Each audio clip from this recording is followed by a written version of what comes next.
Good afternoon, everyone. Yeah, it's a little later than usual. We just finished our Tuesday class by Zoom, and our women's class is, thank God, very well attended. Thank you, everyone, for joining. And I just wanted to, before sharing a brief Dvar Torah, just a couple of news items for the day.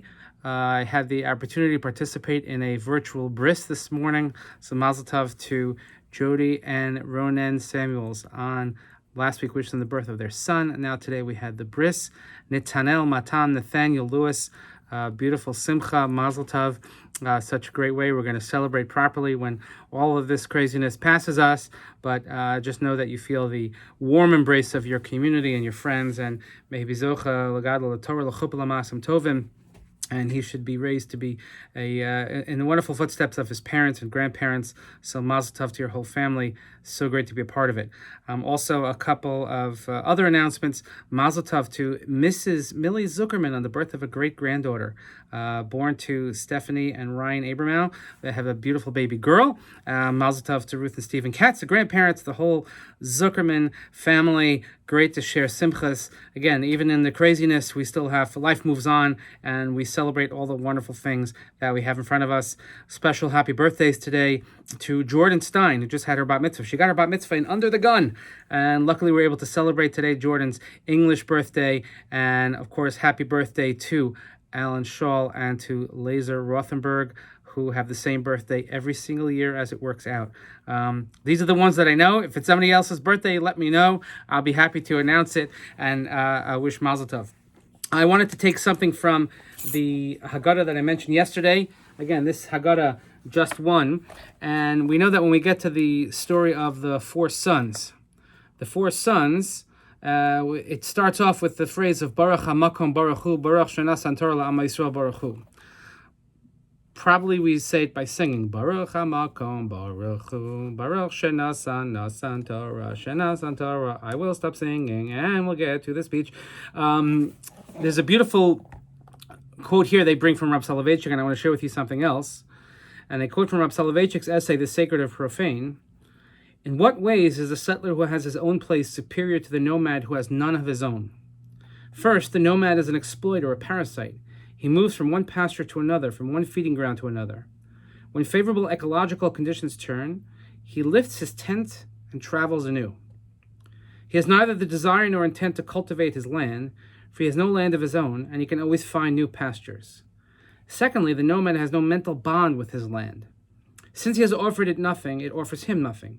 He does not feel a symbiotic relationship between himself and his land. He has no place consciousness. So place consciousness means having a firm identity, the Haggadah continues. The itinerant wanderer is tethered to nothing. By having a place, the settler can develop a clear and consistent identity. Every relationship, particularly one's relationship with God, can be characterized as either one that wanders or one that is settled. We refer to God as Hamakom, the place, to emphasize the aspect of our relationship with God that gives us identity and stability. We no longer have to wander. God is our place. I was thinking about this over the last few days because maybe the only thing we've been thinking about is Hamakom is our place. We're sort of stuck in our place. But I want to share with you another insight that I heard in the name of Rabbi Krohn, who said this in the name of Rabbi Schwab, who was the Rav in Kahal Das Yeshurun and Breyers for many, many years. And the Gemara we saw recently in the Daf Yomi said that we have brachas for all sorts of things. We give blessings even when we have terrible things that happen. And the word hamakom is, we're familiar with this. When someone lo aleinu is sitting shiva, we say hamakom yinachem aleim. We wish them hamakom. May God, using the name hamakom, may the place comfort you amongst the mourners of Zion and Jerusalem. The Gemara also says that when someone has an extreme loss of money, we say hamakom. So hopefully nobody's been looking at the stock market, but then we could all say hamakom. But sometimes, and this is the quote, have we ever looked at our kids and asked, is this the child that I raised? Could this even be? The answer is that just like in those other difficult times, we say that Hashem, though hidden or present, is very much still present, even if God is hard to find. The same is said for our children. No child is a lost cause, especially our kids.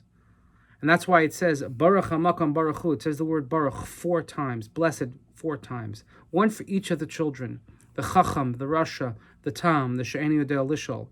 Every child is a bracha, no matter what.